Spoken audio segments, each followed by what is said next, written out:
اللہ الرحمن الرحیم۔ سچائی پیش کر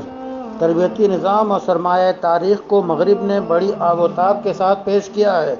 جس میں علمی اور تحقیقی دیانت کی پاسداری نہیں رکھی گئی اور قاری کو یہ تأثر دینے کی کوشش کی گئی کہ علم و ہنر کی ترقیات پر یورپ کی اجارہ داری ہے اور دیگر اقوام دنیا حاشیہ پر اس کی خوشچی ہیں، اور نئی نسل کو اس طریقہ کار نے حد درجہ یورپ سے مرعوب کیا۔ اس طرح یورپ کا کھوٹا سکہ چلتا رہا۔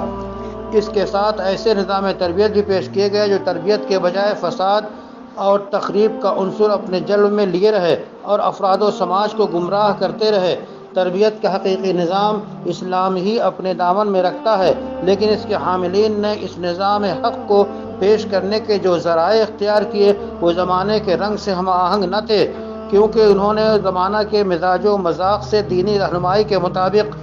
واقفیت و مہارت حاصل نہیں کی، جس کی وجہ سے مادیت کی چمک دمک نے نگاہوں کو خیرہ کیا اور شراب کی چمک حقیقی روشنی پر غالب آ گئی۔ چاند کے گرد ہالہ نے انسانیت کو کرب میں مبتلا کر دیا۔ اسلامی مفکرین نے ذمہ داری محسوس کی اور حقیقت پر پڑے دبیز پردے کو دانائی و حکمت اور طرز نو سے اٹھانے کی کوشش شروع کی اور انسانیت کی فطرت کے ذرائع تربیت کو علمی و فکری اور تحقیقی انداز میں عمل و تنفیذ سے دعاشہ کر کے پیش کرنا شروع کیا۔